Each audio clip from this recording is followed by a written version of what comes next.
Hi friends, pregnancy journey part 3 தான் பார்க்க போகிறோம். நான் வீட்டில் என்ன சொன்னாங்க அப்படிங்கிற ஒரு இதோட முடிச்சிருந்தேன் இல்லையா. அதுனா இப்போ நான் கன்சீவ் ஆகிட்டேன். கன்சீவ் ஆனால் எனக்கு வந்து தெரியல. ஸோ தெரியாமல் வந்து நாங்கள் என்ன பண்ணோம், ட்ரிப்லாம் போயிட்டு வந்துட்டோம். ட்ரிப்லாம் போயிட்டு வந்துட்டு வீட்டில் வந்து பார்த்தா வாமிட்டிங் சென்ஸ் அப்படிலாம் இருந்துச்சு. அதுக்கப்புறம் நான் வீட்டில் சொன்னப்போ அவங்க என்ன சொன்னாங்க, அவங்களாம் அந்த காலத்தில் உள்ளவங்கள. ஸோ அவங்க என்ன சொன்னாங்க, 10 டேஸ் கழிச்சு தான் எதாக இருந்தாலும் கன்ஃபார்ம் பண்ண முடியும். இப்போ 2 டேஸ் தானே ஆகுது உனக்கு அப்படி சொல்லிட்டாங்க. நானும் சரி அவங்க பேச்செல்லாம் கேட்டுட்டு நானும் 10 டேஸ் வெயிட் பண்ணலாம் அப்படின்னு சொல்லிட்டு நானும் வெயிட் பண்ணேன். என்ன அந்த சுகர் சாப்பிடாம ரொம்ப வெயிட் தூக்காமல் கொஞ்சம் வேலை எதுவுமே செய்யாமல் அந்த அளவுக்கு ரெஸ்ட் எடுத்துகிட்டு இருந்தேன். திடீர்னு பார்த்தீங்கன்னா பெயின், வயிறு வந்து எனக்கு வந்து கொஞ்சம் வலிக்கிற மாதிரி இருந்துச்சு. வலிக்கவுமே எனக்கு கொஞ்சம் பயம் வரவும் அப்புறம் கொஞ்சம் ரொம்ப ரெஸ்ட்லேயே இருக்கிற மாதிரி இருந்தது 2 நாளாக. அதுக்கப்புறம் பார்த்திங்கன்னா மார்னிங் ஒரு 4 o'clock பார்த்திங்கன்னா எனக்கு வந்து ப்ளீடிங் ஆக ஆரம்பிச்சிருச்சு. ப்ளீடிங் ஆகவுமே எனக்கு வந்து ரொம்ப சிவியரான பெயின் எனக்கு.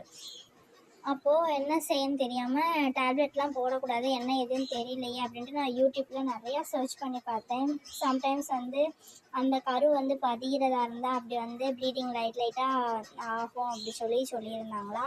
ஸோ அதுவாக இருக்கும். அப்போ கூட நான் வந்து நெகட்டிவாக திங்க் பண்ணலை, பாசிட்டிவாக தான் திங்க் பண்ணிகிட்டு இருந்தேன்.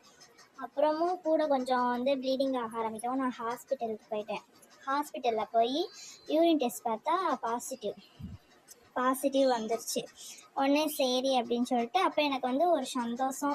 எப்படின்னாலும் டாக்டர் வந்து நம்மளுக்கு வந்து சரி பண்ணி ப்ரெக்னன்சி வந்து கன்ஃபார்ம் ஆயிரும் அப்படின்ட்டு நான் வந்து ஒரு மனசுக்குள்ளே வந்து ஒரு ஆசை வச்சுருந்தேன்.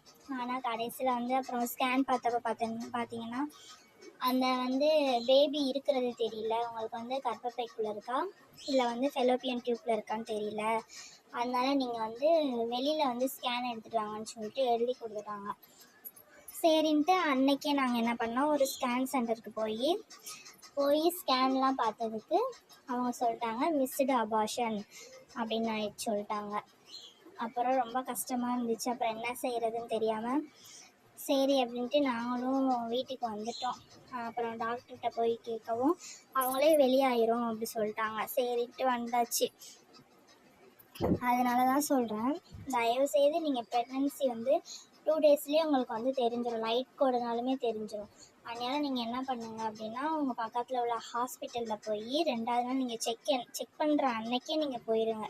போய் உங்கள் ஹாஸ்பிட்டலில் டாக்டர்கிட்ட வந்து கன்சல்ட் பண்ணிட்டு என்னென்ன ட்ரீட்மெண்ட் பண்ணணும் அப்படின்னு சொல்லிட்டு எடுத்துக்கோங்க. தயவுசெய்து அவங்க சொன்னாங்க இவங்க சொன்னாங்கன்னு டேஸ் மட்டும் ரொம்ப நாள் ஆக்காதீங்க.